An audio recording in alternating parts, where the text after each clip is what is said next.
Yeah. Question is, does the board subcommittee draft this or does the staff draft it? I have no opinion on that.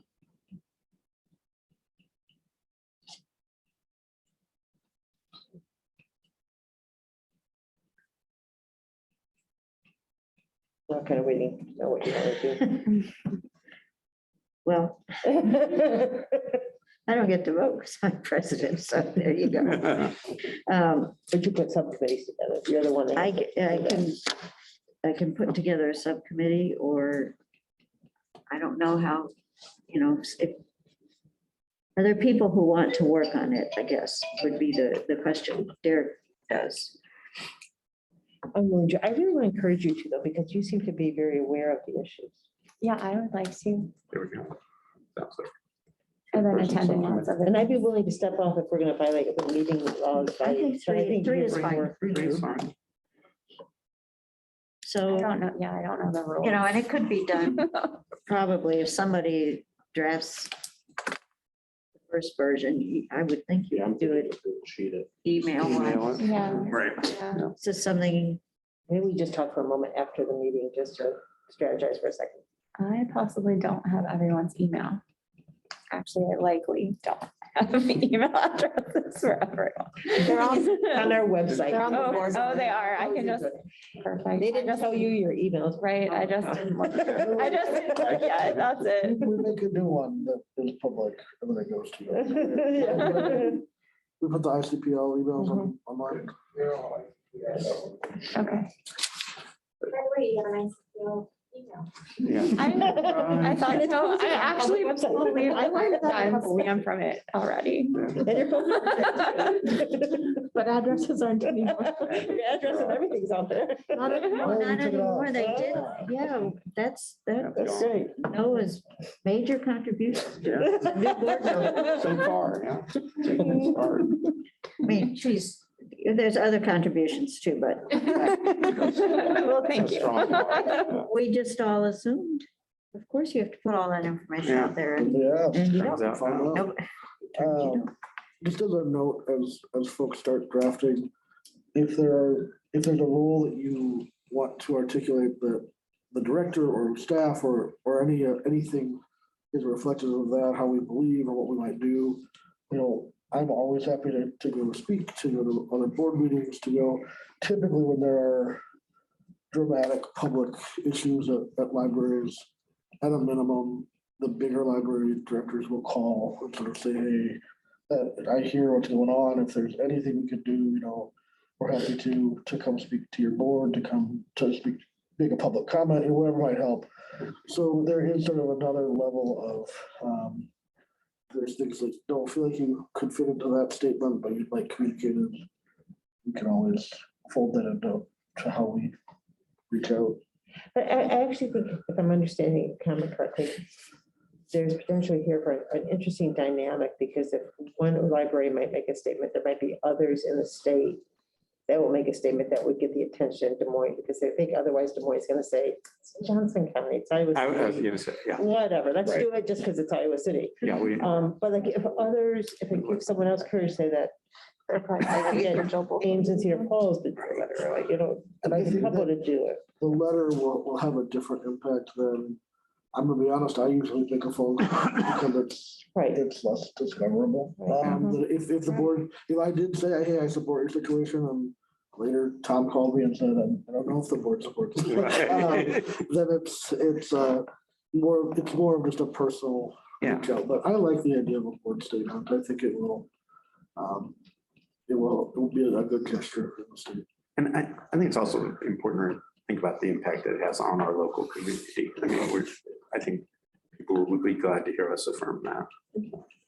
So where would this letter appear? That's what my next question was, is the final publishing of where this should go. Is it going to representatives or? No. Can the subcommittee decide that and make a recommendation? And read it, not the Iowa City. Right, yeah, just, So can we find out where Austin sent theirs, or like, did they just send it? looks like to this Library press release says Association, for immediate Yeah, that would release, be so. my- Or just in the Through press? there. Yeah, I would just do a press release. of the We board, could- like this action. Release it in the register. You're not very social. Put it in the window. Yeah, But I think if, it's what's your goal? And if your goal is to have the legislature take a look at it, it's to send it to the register, the Des Moines Register, and or send it to be released and include them in the list of the papers that could receive it. They are pretty much the statewide newspaper, the Des Moines Register. It's all the corners of the state versus like the Gazette, which may not. Most of the Gazette has been very supportive, Yeah, publishing letters. Supported the last few weeks. I think that's kind of maybe a good question for the staff PR team to think about. How we would publicize the fact that we passed a resolution. So just to summarize, the committee will make a draft, we'll bring it back here. The staff will also look at a circulation strategy of what's the best way to put it forward. But we'll bring it to the February meeting. February's gonna be happy. Big deal. Keep adding on here. Eat dinner before you come. Bring your popcorn. We didn't take our masks off. Yeah, right. We have had pizza before. Isn't it less good? But not when we're masked. Yeah. That's good. No, not we're masked.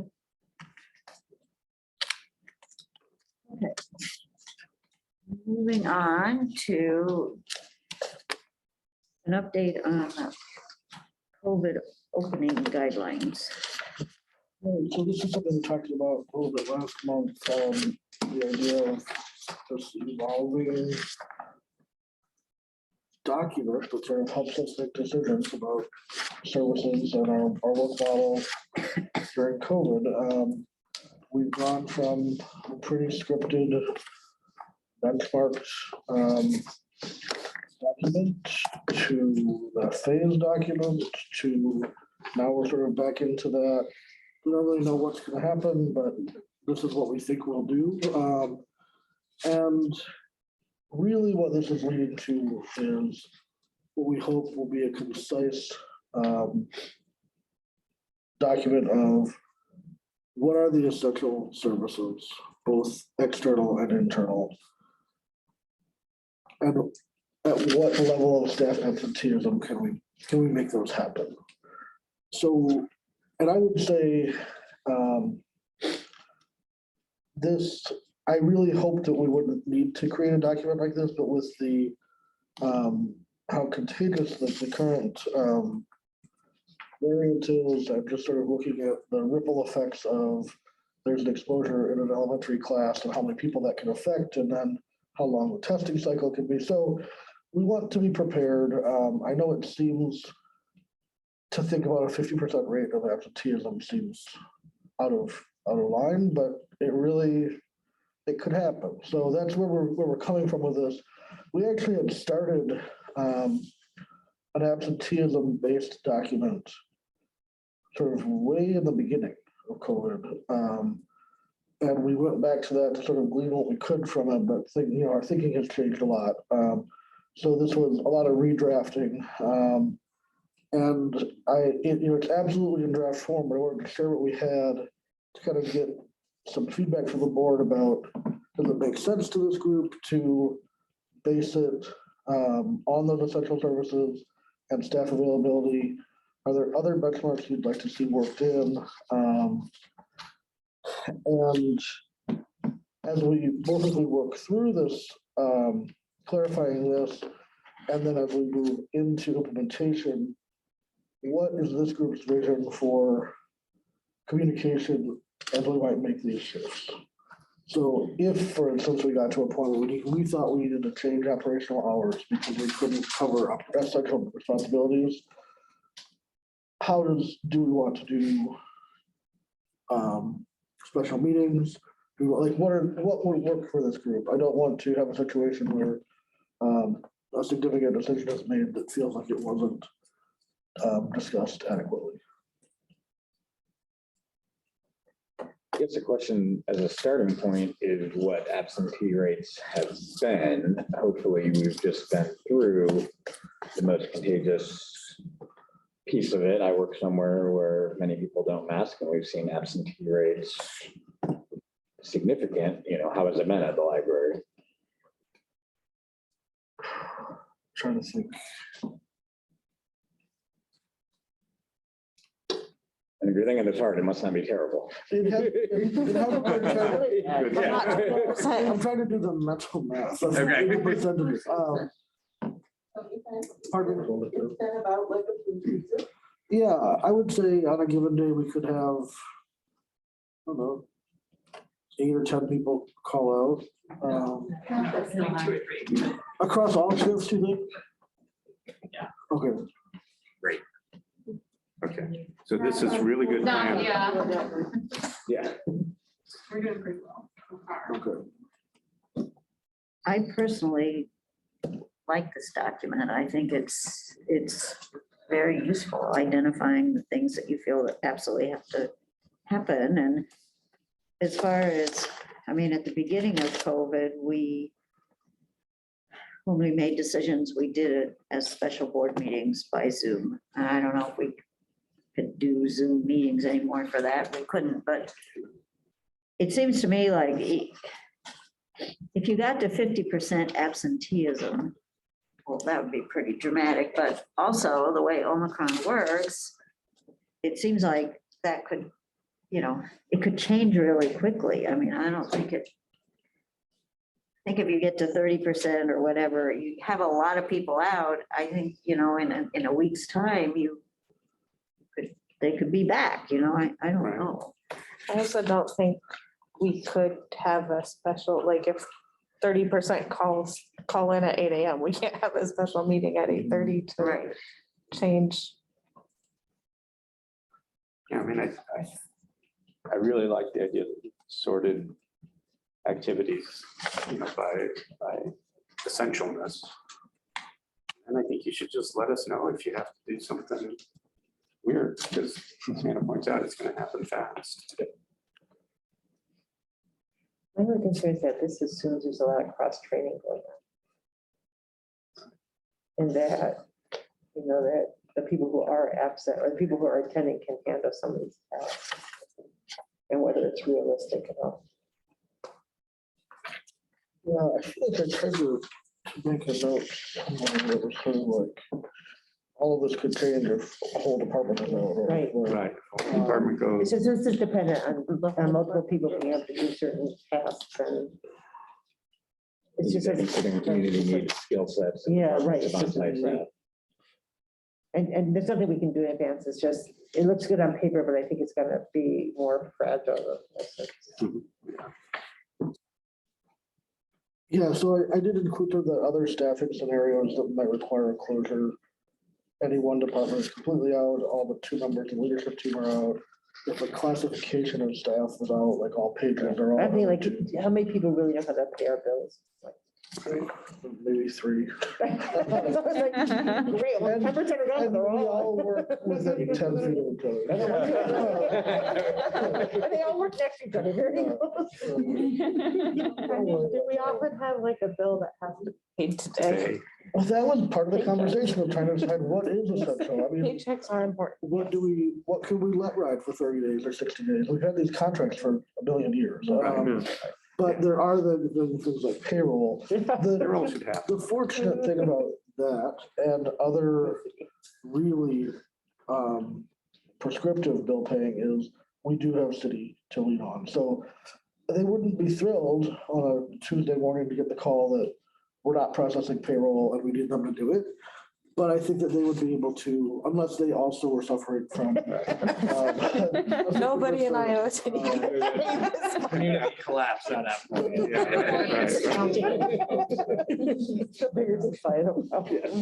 That's another, we could, I'm sure that, we would just have to figure out sort of Yeah. moment to moment Yeah. what's. Pick up that we'd be hoarding toilet paper by then. How can you even imagine? Oh, yeah.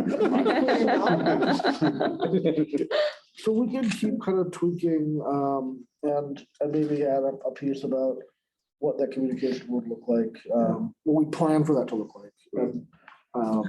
And just let it keep evolving as we move forward. And should you have to do a whole building closure?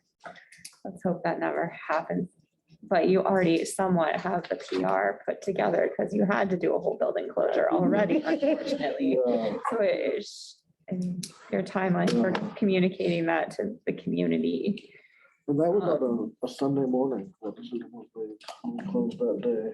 Yeah, So fairly Yeah. dramatic, but I'm sure that there's still people pounding on the door because that's how public service works.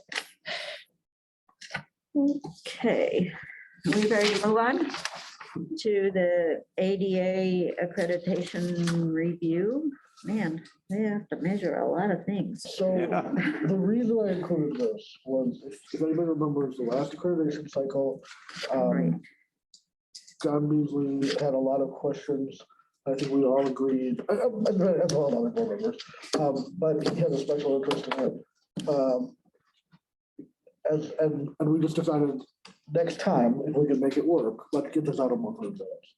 So in case people have questions or want to follow up with other, this was done in-house by our facilities folks. It's as accurate as information as we're going to get internally, but if there's anything people question or want double checked, we could ask the city engineers to take a look as well.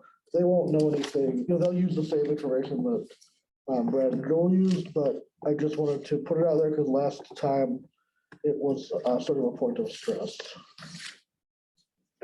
This is institutional memory, but maybe it's not sure. Aren't we in violation of the handrail in front of the parking area with this part of the accreditation? Did we ever fix that? There's something about the height of that railing in the front of the building, and it violates the criteria. So I don't know if we decide not to choose this one, is that violation? But there's a history. There's an institutional history about this, Which where handrail? we violate this. Like where the book return slots are? Yeah, it's. On the ramp there? Yeah, the railing is off by a couple of inches in terms of the height. Brad probably knows. Oh. But because of that, we were careful about how we handle this one. Do you remember this Do room? not I remember. I think it's like in the back. Yeah, there's something that we have to check the history of how we handled this because we got dinged. And the handicap parking. And the handicap parking spot is in violation. And so this, we were vulnerable at one point. Right. Right. But I think we might have had to put a note, but that railing issue, I remember there's something outside of, and Anne seems to remember, like, there's something weird in the history about that handrail that violates this accreditation standard.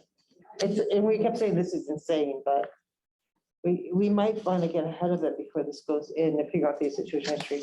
Well, one thing about the accreditation is that this specific portion, and if I, correct me if I'm wrong, Albert, is that we just have to go through. Yeah, I think that's what we decided, like, we couldn't do anything about it, other than Right. say you violate this. Right, and it just.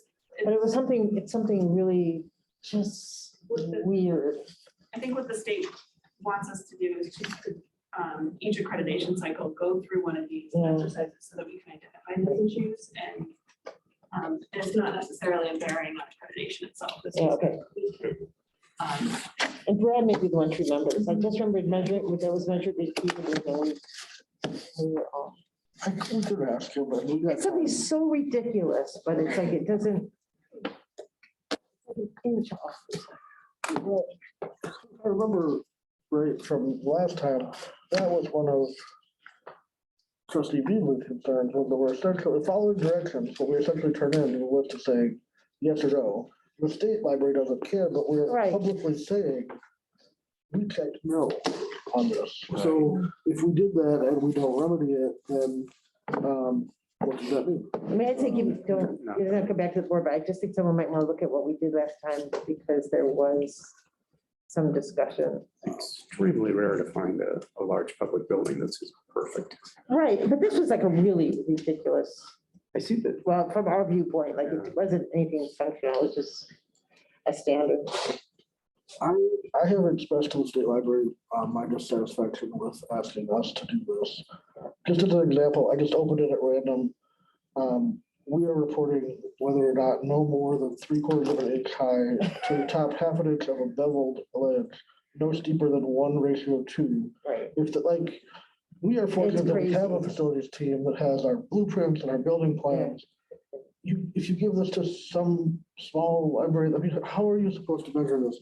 I think that it puts, it would have been maybe a wiser investment to hire a firm to go to the libraries that maybe were older or in a more Right, complex. that's right, the building's stable, did they really change? Why should we put this in? Do an actual assessment.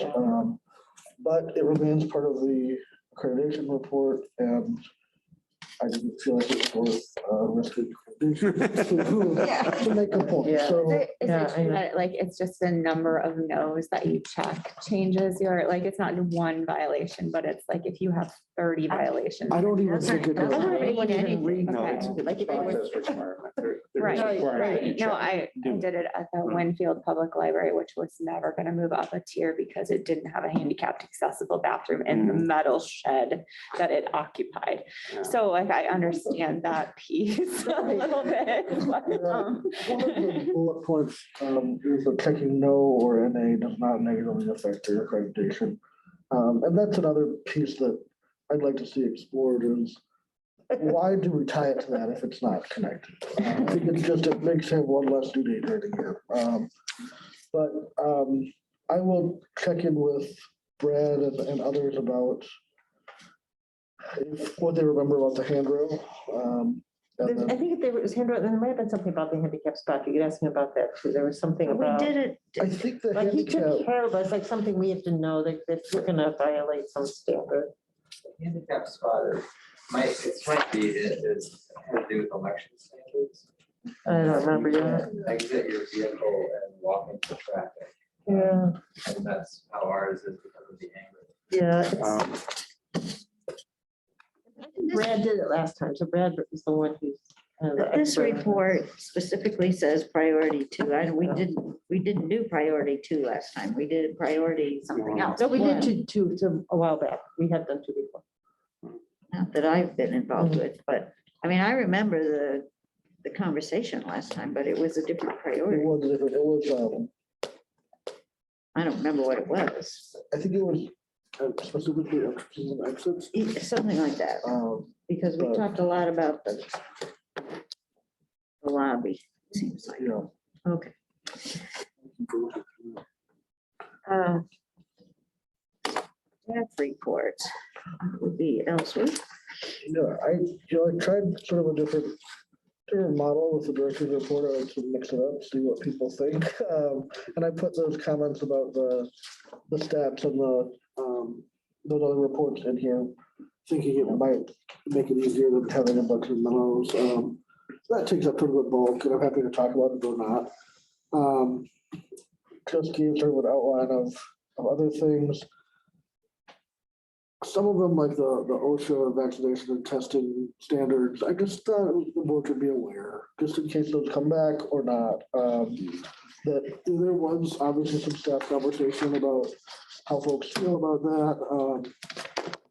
How many significant issues, and we had very high compliance rates with reporting status to HR, but I think it's important to know in case it comes up again. I do have one addition to the report. Since this was submitted for publication, Jen Miller has accepted the position of the Administrative Services Coordinator. So Jen's here tonight, just observing. She'll start her official duties on Monday. And we're thrilled that she accepted. Congrats. Otherwise, happy to answer any questions. So it's one more position to be filled, to replace you. Cascading.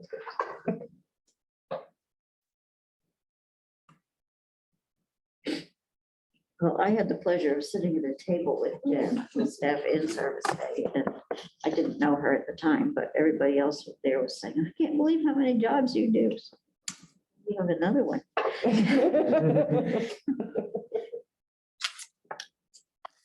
Give a window.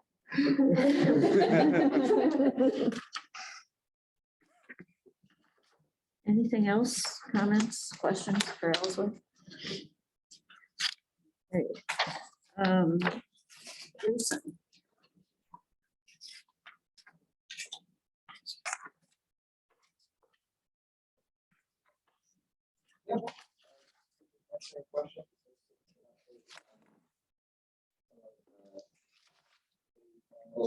Center program. We came back, what we've lost, whatever continuity we had with teams before the pandemic, and then all sorts of new. There's some of the old folks coming back with different expectations. A new team librarian. And so this began just in January, so it's still in fledgling states, but we've already seen some good response to the new programming guidelines, sort of more in the space, so it's not just a video game hangout space, which it had been for years. As great as that is, and that was our primary audience. So this is just another way of connecting one-on-one with them. Victoria's been using volunteers with programming, which is new for us as well. That's been going great to get more adults in the room, making connections, and also just having community members get direct impact with social scenes. Shade, hitting, board games. So we take it off in a way I didn't really expect. So I much thought- it's volunteer programming. So, working, hang out with a bunch of teenagers. So, I think it was very impressive. and then just some of the highlights from the digital media lab. For that art, still on display if you want to see it after the meeting. But it may not look very impressive, but I sort of feel like we've been doing, Stacey's been doing a few of these kinds of programs that are just sort of spontaneous creativity. And what does that lead to? And while you're there, you sort of learn about the space as well and the digital resources that you can use to create. Just to be able to have fun and make mistakes with stuff is a new novel concept for us. And good job with color in your report this month. So sorry about those hard edges on the photo. Somebody had to say it.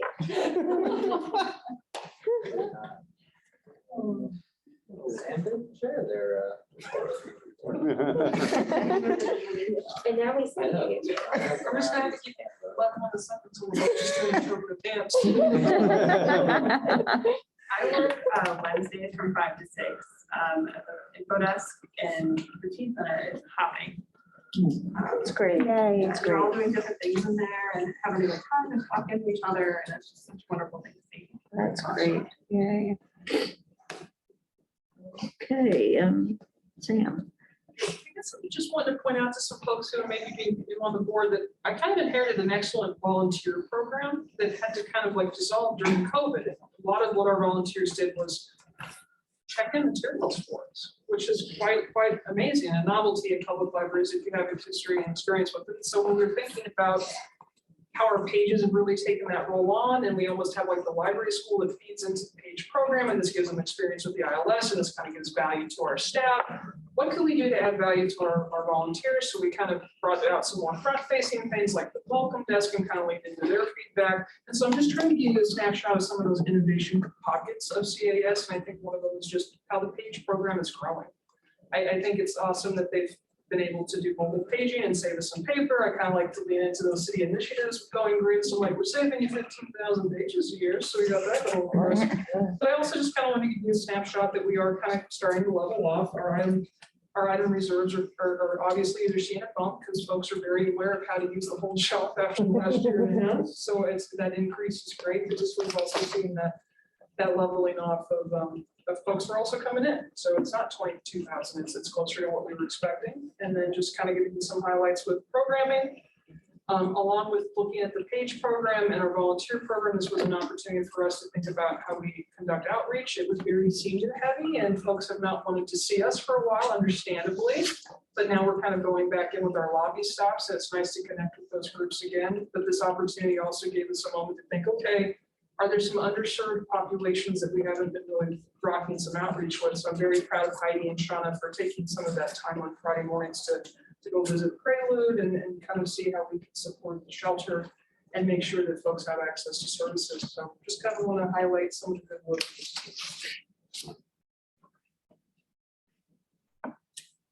Questions for Sam?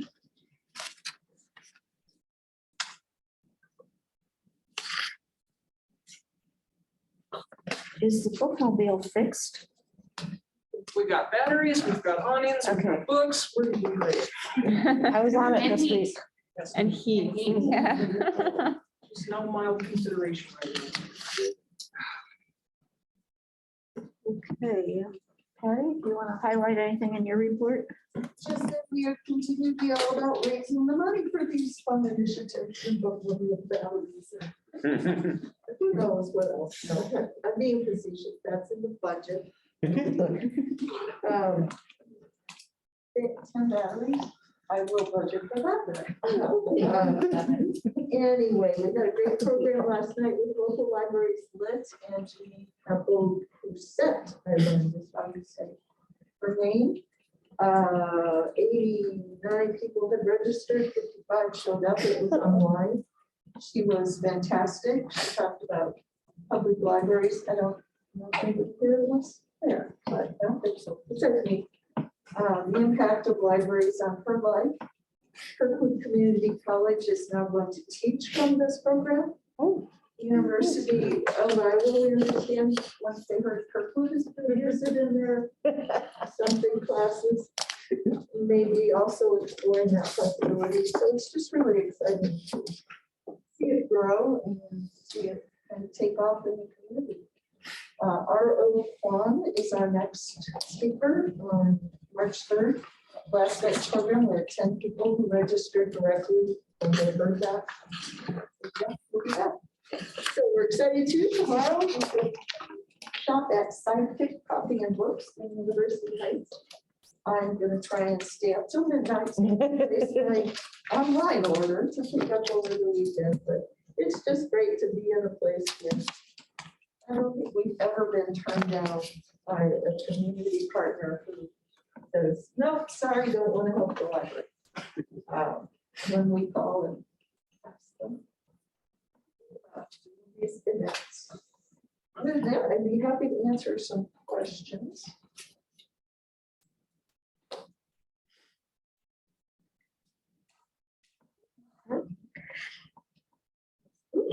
We're signed out. Oh, no. Is there another program that there is a program that starts here soon for the library? Already Writing on the down same anything. account.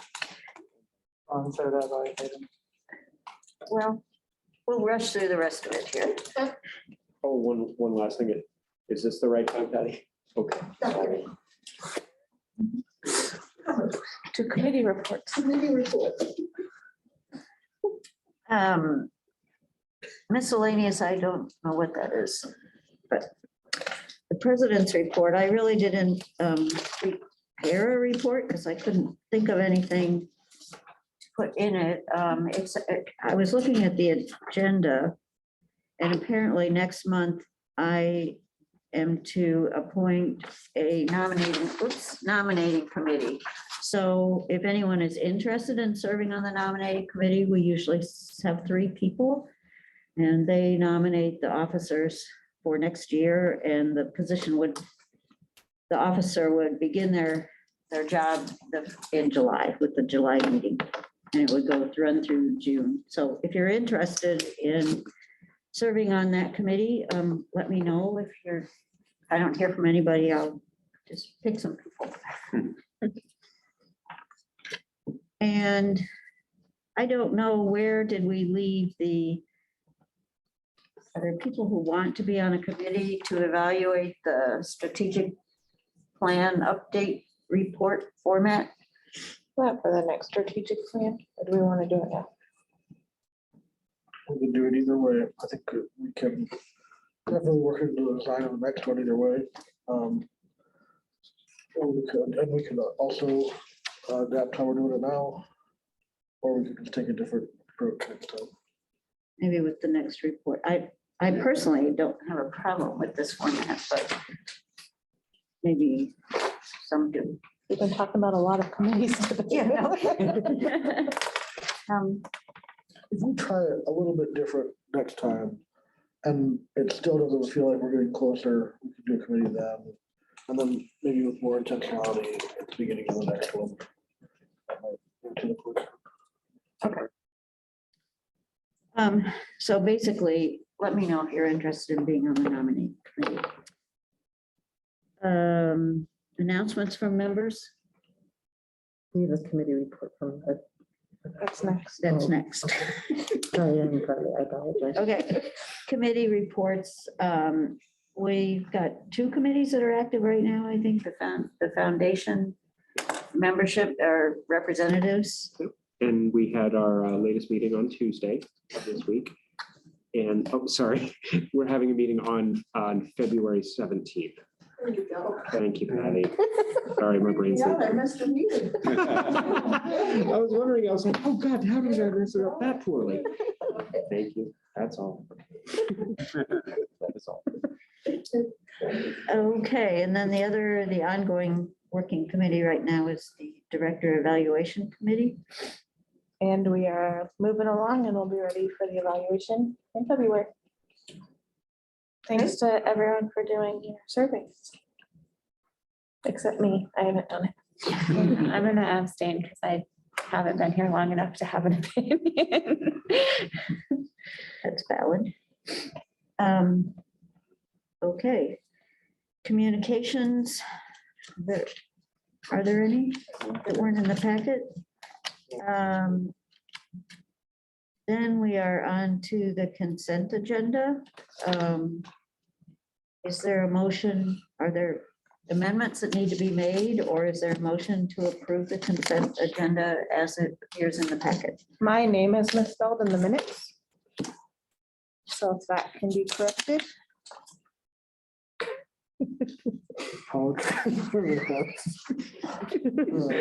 I have a feeling you're in trouble next week or next month. She's serious. Oh, yeah, right? Poor timing. I am not a vengeful person. And I'm quite used to my name. But just remember, she's doing your evaluation. Okay, are there other changes that need to be made to the minutes? If you'd like, we could go through the strategic plan update and touch on those things that were unclear. If we're already making amendments, it's not a big deal to redo it.